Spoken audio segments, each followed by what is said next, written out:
support of it. You are getting it all for free and you can redistribute it for free.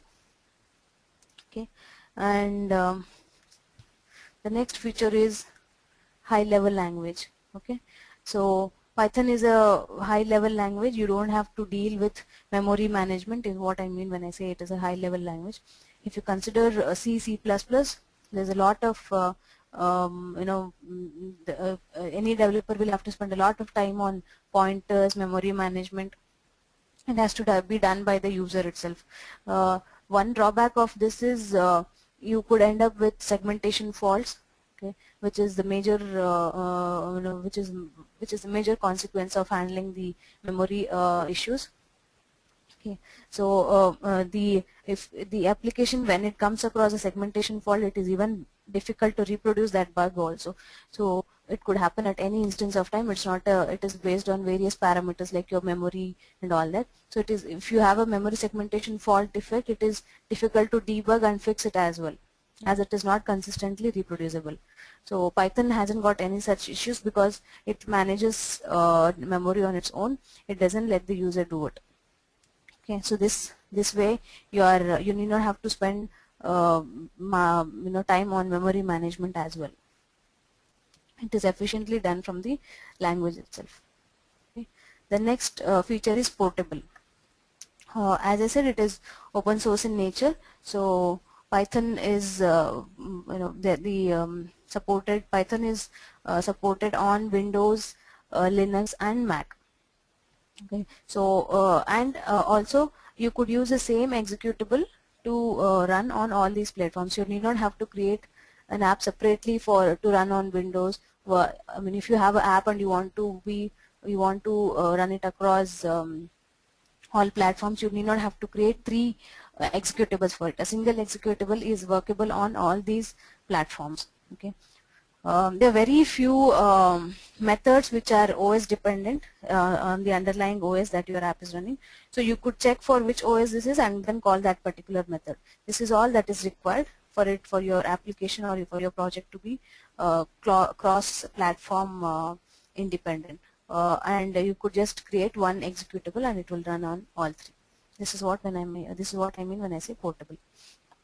Okay. The next feature is interpreter. As I said, you will get a shell using which you can quickly check out your syntax, and this is more like a DOS prompt or something where you issue the DOS commands. So this is similar to that. See, we'll soon see how it is, how important it is, and how easy it is to use, and this plays a very huge role in a user learning Python, because you could easily see the syntax of it, check the syntax of something that you're working on, and then you can move ahead. So this is what I mean when I say it is interpreted. Okay, interactive. Okay.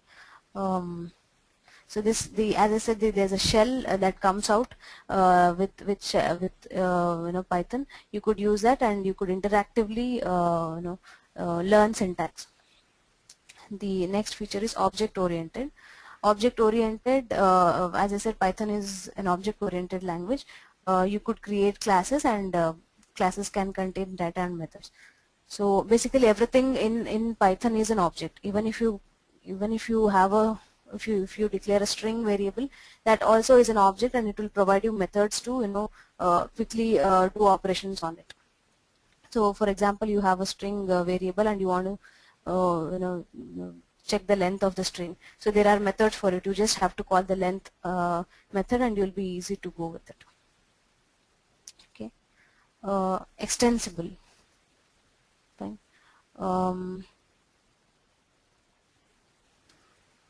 So if you have some part of your logic of your application already written in, say, C, C++, you could, and your rest of the application is Python, then you could easily include that part of C, C++ programs into your Python program. So this is what is called extensible. It allows you to have a feature which is written in other supported languages like C, C++, and you could extend it to your Python program. Embeddable. Embeddable is, say you have a C++ program or application, your project is in C++, and you have a little bit of feature written in some Python scripts. You could embed this Python script into that project of C++. Basically, you would have a build script, which is usually a shell script or something, that would generate the DLLs for your project. So you could, within that shell script, you could run the Python script and invoke some amount of functionality through Python, which you have written in Python. So that way you could embed your Python scripts also in your other programming languages. Okay. Extensive library. So the library, Python comes with an inbuilt standard library, like how C++ muted. Python has also got an inbuilt standard library. But apart from, there are a lot of extensive libraries that help in quickly doing stuff. You need not have to do everything. For example, you have to read an Excel sheet. You need not have to get into the Windows part and then take the SDK out and then use the COM functions, all these things. Nothing of this needs to be done. There is a library out there for parsing an Excel sheet. You just download that library and you import modules of that library, and you will be able to parse Excel sheet. Similarly for XML also. So this way there is a lot of support for external libraries as well. This again is open source. You could just download it for free of cost and you could use it. So this reduces the cost of the app project for the company, and it reduces the time also, because you're not doing anything from scratch. You're using something that is readily available. Okay, so these are the features of Python. Okay. Installation part. So Python is available out of the box for Linux and Mac OS, meaning when you install the OS, it is part of the OS. But on Windows it is not so. You have to explicitly download it from the download page of the official Python site and download the MSI installation file. MSI stands for Microsoft Installer, for Python 2.7, because this course deals with Python 2.7. Download it and execute it like any other Windows application. You just install it. Okay, it is easy to install, it is easy to use.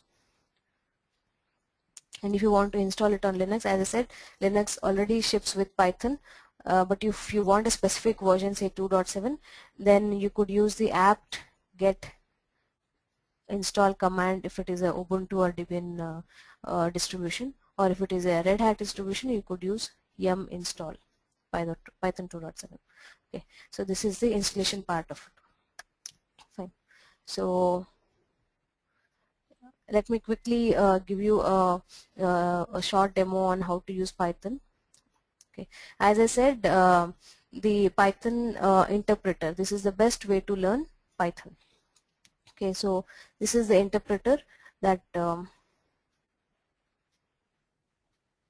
I was talking about. So this is more like your DOS prompt.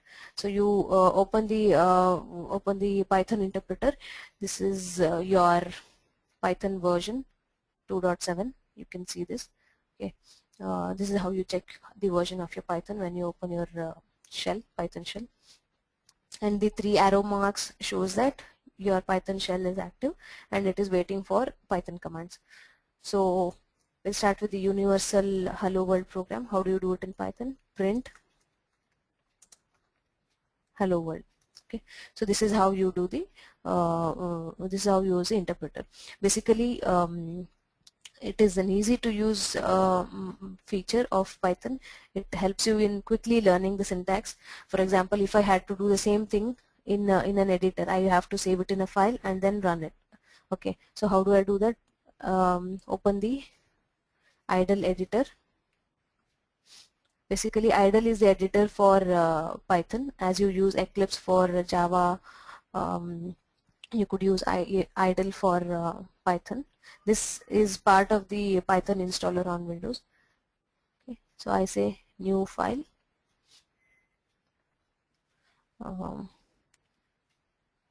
print.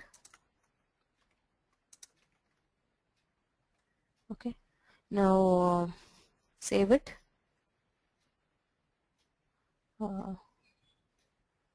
Save it on desktop.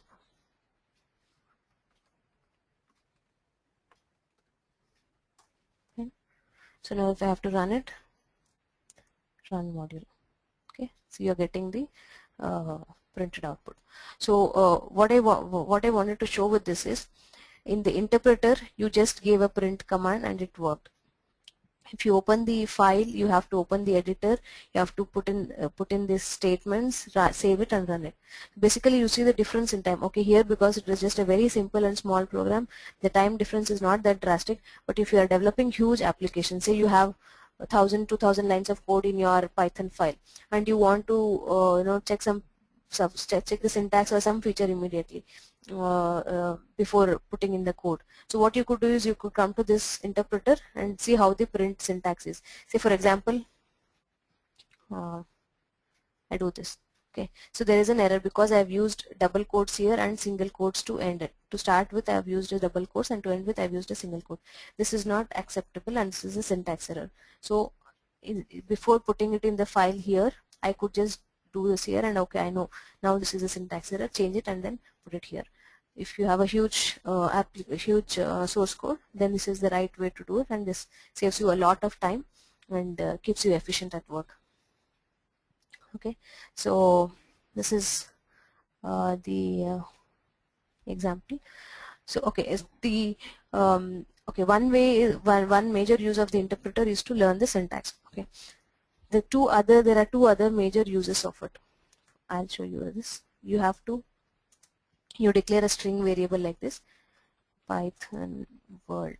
Okay, so what you can see straight away here is, unlike other programming languages where you say int I is equal to 0, you are specifying the type by saying int, whereas this is not required in Python. This is how it is for most of the other languages.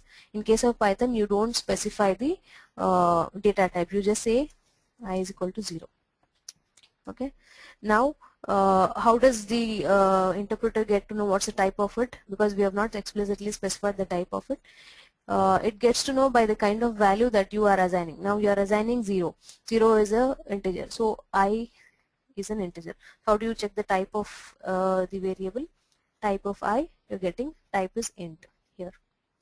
Okay, so this is how Python works. There is no explicit data type declaration. Okay.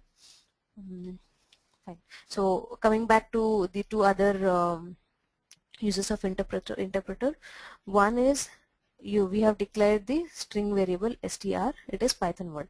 As I said, everything in Python is an object. String is also an object here. So it contains the data that we have provided, Python world, and it supports few methods. How do you know what are the methods that any object supports?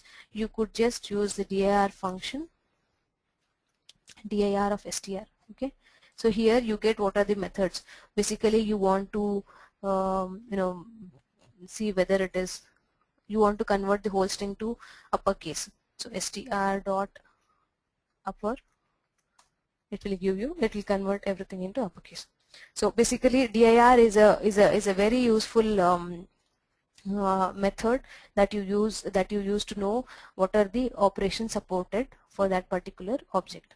Okay, so this is the second major use of the interpreter. The first one is you could easily learn syntax.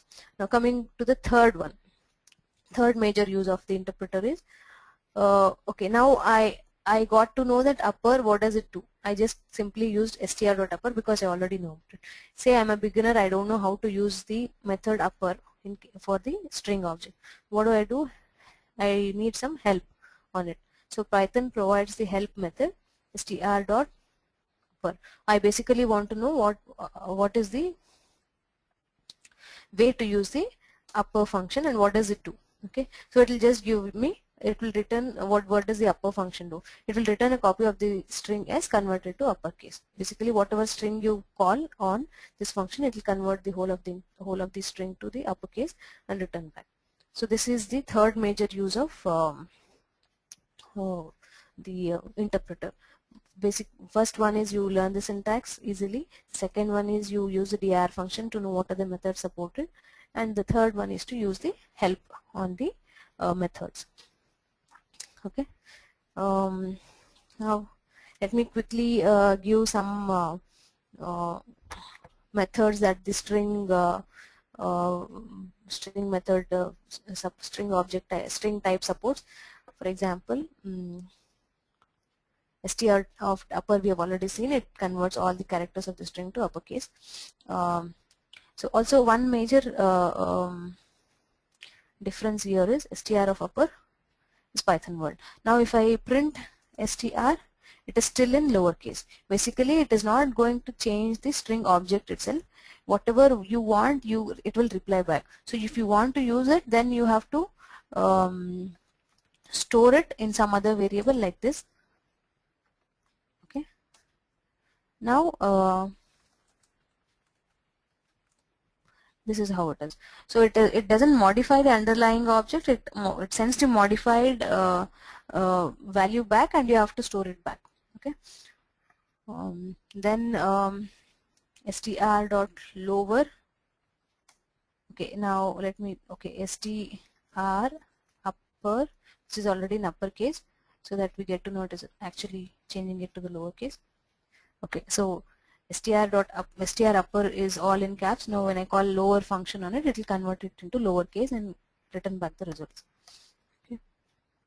And then there's str dot is alpha.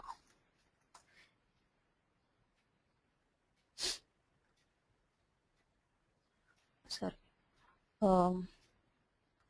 Let me do this. I declare a string variable and assign ABC to it. Now I want to see is alpha on it. Okay. Okay. Yes, it is alpha because it is only containing ABC, no numeric numbers. So for example, if I do this now, okay, and call str.isAlpha again, it will say false because it is checking whether there is a numeric variable also in numeric value within the string. Okay, this is also I mean, these are all small methods that are part of the string object. The reasoning behind having all this is the user need not have to spend time parsing the string and doing all these operations. It should be readily available so that the development time is very less, and it is the task ahead is easily done. There are a lot of times where you do string processing. Basically, in case of your log files, you have to read log files. You have huge applications, it generates huge log files. You just want to see, for example, if there is an application which will put a log file in some place and it will say error. If there is an error, it will log it as error and then put the data ahead.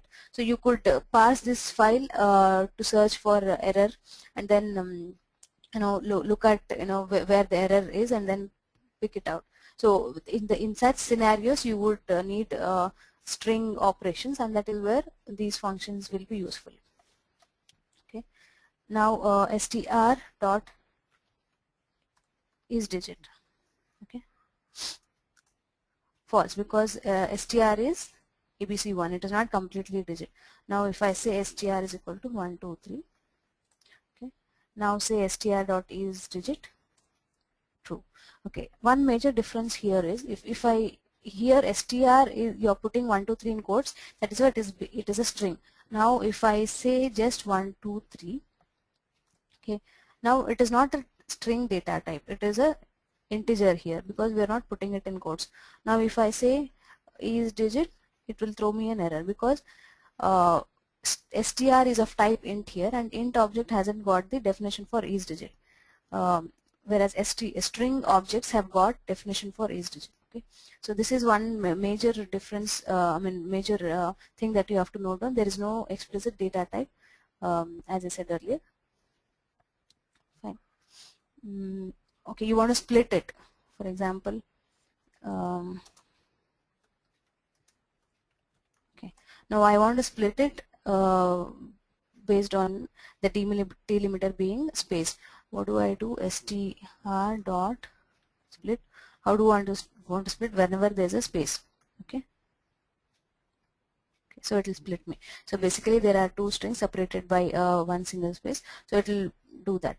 Now if I have Python string example, okay, now if I say split it according to this, it will split into three strings because there are three words they were limited by space. Fine. So this is it. Now also if you want to see, there's another method called str dot ends with. Okay, so you just want to see if it ends with E. True, because str ends with E. This is our example. It ends with E. So now if I say if does it end with A, it should give me false because it doesn't end with A. Okay, these are all simple string functions that will be required. Not all project would require it, but then these are like major ones which could be required, and Python makes sure that you don't spend time parsing strings for few of the common operations. Okay. Coming to how is string concatenation done in Python. For example, I have part1 is equal to part2 is equal to. So I am declaring two strings, part1 which has got value hello, part2 which has got value world. Now if I have to concatenate these two strings, the concatenation operator in Python is plus. So print part1 plus part2. So you'll get the concatenated string, but you would need a space between these two. So how do? You again concatenate space here plus. We are basically concatenating a space here. So this is how you do it. So concatenation is done using the plus operator in strings. How do you do repetition? For example, your the display of your program is something like this. You do this. Generally, you do this, right? And then you give a menu saying what do you want to do. One, C values, two, input values, something like this. Basically, you are doing this. You are giving a menu kind of an information to the user. So generally in other languages, how do you do? You say you would your source code would have something like this, print like this. So this will print your this line, right, of the menu. Python provides this option, and there is another option called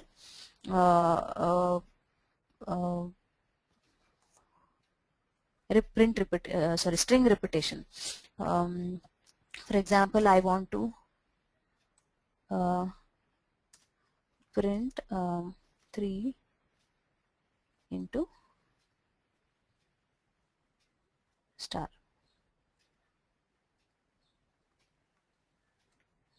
Okay, so not 330. Okay, so I want to print star 30 times. So you could multiply 30 into the string and you get this. If you want a bigger one, say 60, you're getting this. So this is also one way of string repetition using the star operator. These are the methods, some of the important methods on string. These are the string operations that are supported by Python. Okay. Then we will go to the next data type, that is list. So basically, list is a variable.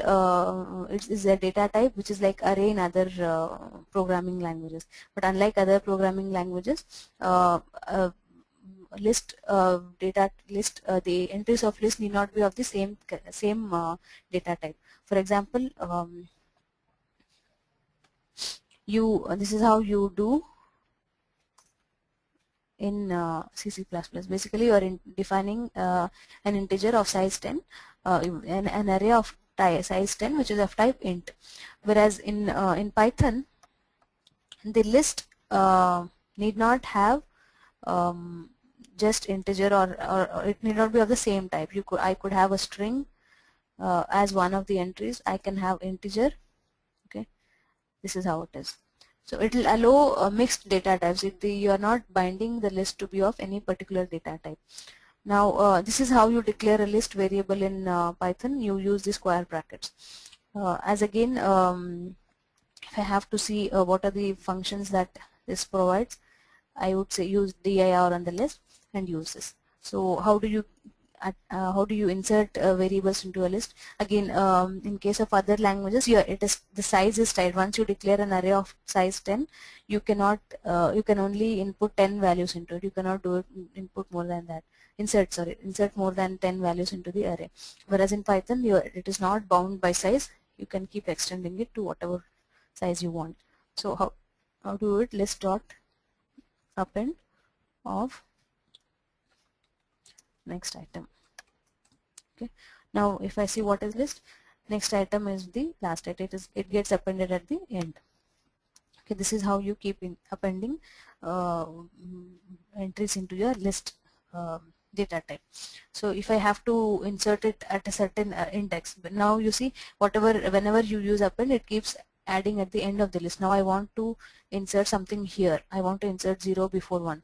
How do I do it? List dot insert. Okay, now I want it at index 1. So 1 ABC is at index 0, 1 is at index 1. I want to insert before index 1. So I say insert it at 1, 0.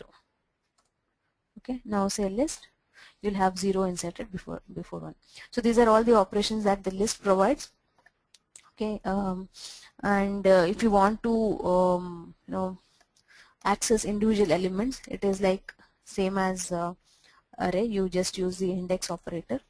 Okay, list of 2, you'll get 1.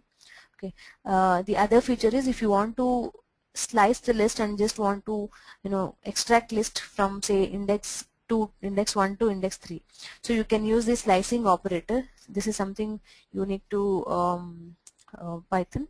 So I could say index it from 0 to 3. Okay, this is how the slicing operator works, the colon.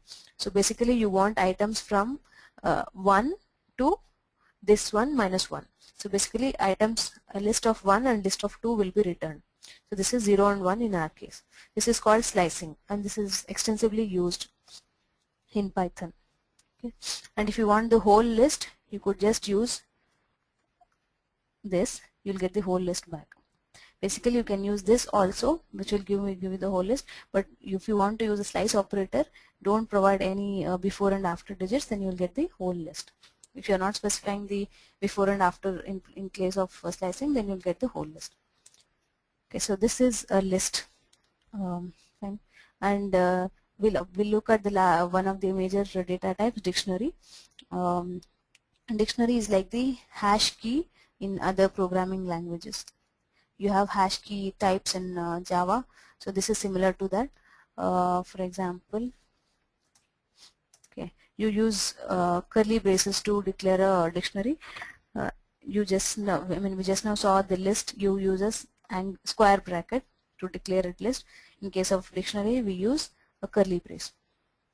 Okay, now I define a key, say A, and the value for it is apple. Okay, similarly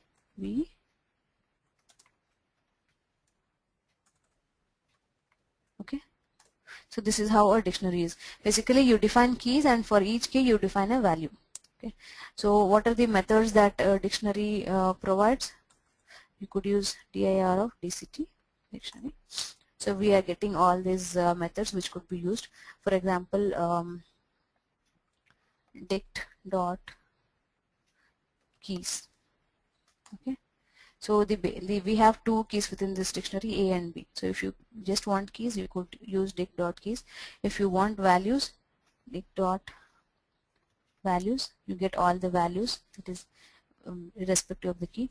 How do you access dictionary? Using the key. Unlike list where you use index of the variable, you use the index to access the list elements. Here you could use keys of the dictionary to access a dictionary element. Say dictionary of, I want to see what is the value for K. Okay, so it is apple. So this is how you use keys and get the values for a dictionary. Okay. Now if you want to clear a dictionary, there's something called dct.clear. Fine. Now if I print the dictionary, there's nothing in it because I've cleared all of it. And if I just want to delete the data, delete the variable itself, then I could use delete. Okay. Now if I try to print a dictionary, it will say an error because I have deleted the variable itself. There is no variable. Now I have to again define it.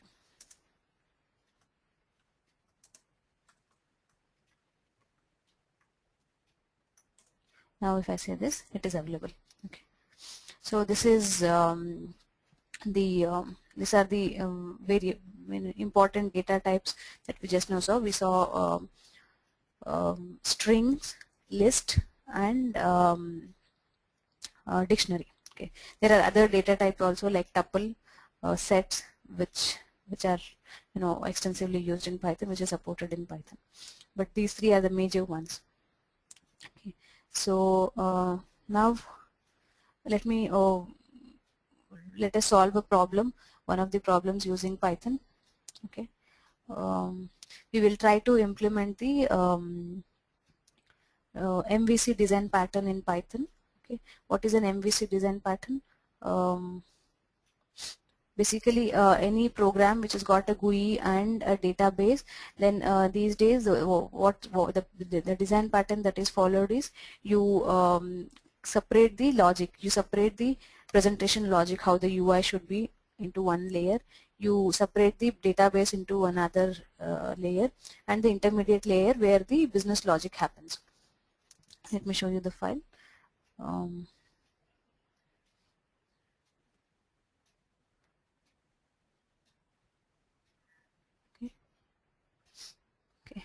So this is an implementation of model view controller.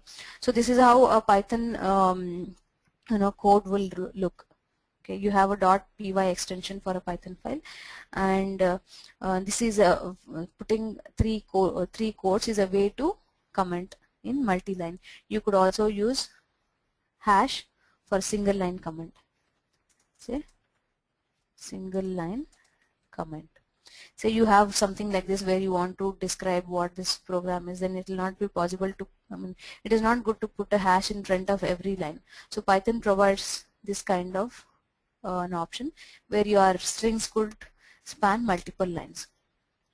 Okay, so this is the MVC implementation in Python. So as I said, we need three layers. One is the UI layer, the second is the database layer, and the third is the intermediate layer where user input is calculated, whatever the user wants. So basically, here is the implementation of our data. So we have a class definition called data. So this class is a keyword in Python that you use to define your classes. Okay, and you use colon to start a new block. Okay. Now I'm declaring a dictionary called products. Okay, this is got key milk, eggs, cheese, and there is price and quantity for each of it. So this is our backend information which we have encapsulated within the class data. Okay, the second one is UI. So we have UI wherein the user will have access to methods like get the product list, what are the product list, and get the product information, what is the product information. So we have defined functions within here. So this is how the define is a keyword that you use to start a function definition in Python. Okay, and this function underscore init underscore is a standard function. It is like your constructor in C++, and in C++ what do you do, if there's a class by name UI, then you define a function with the same name UI, then that becomes your constructor. Basically whatever initialization you want to do when you create an instance of that object, you put it in the init function here. So the init is your constructor for your classes in Python. Okay, so this is the second layer where we are putting information as to what the user can access. Okay, anything that the user wants to access is using this class, and you only give these two methods only for the user to use. And then there is business logic. So when if a user says get me the product list, he will call the get product list function. Then get product list will in turn call the business logic function product list. Okay, this will in turn call the database function, the model function data. As you can see here, it calls data and it calls the get the product list. So how do you implement it? You go to the main function, you create an instance of UI, which is your uh, um, view layer method. Okay, so you create an instance of it and you try to get the product list. Okay, when you get the product list, this method is called get product list. Now this will in turn call the business logic method product list. Okay, if you go here, this method is called. Now this will in turn call the data method products. So this is how the layering is done in case of MVC, and this is the implementation for it. Now we have to run it.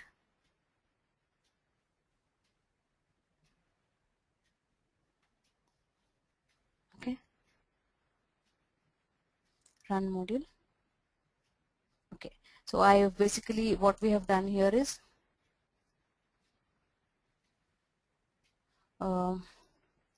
here it is, get the product list. Okay, I first call the product list. So the product list is these. These are the products that we have defined in our data. If you can see here, milk, eggs, and cheese. These three. So we're getting these three here, and we want the information of each of them. So what do? We call the on the UI we call the get product information method for cheese, and individually for each of the products. Okay, now here, fine. So each of them are called, and you get the this thing description for product information for each of this. So this is a simple example as to how you could implement a design pattern also in Python so easily. Okay. Fine. So this was a quick demo of how Python looks. What are the salient features of it? If you people have any questions, you can start questions.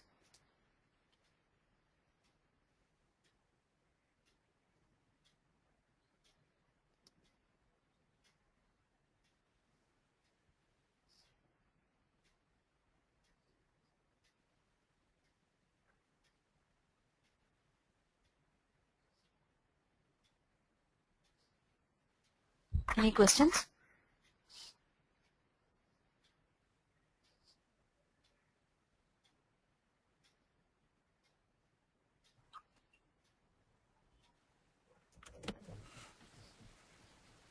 Hello, Silpa. This is Anjani here. Yeah. Silpa, I'm from actually Fusion middleware background, so I have seen a lot of Python scripts with respect to WebLogic deployments and automation work for WebLogic. So I wanted to, learn Python into that respect. Mm-hmm.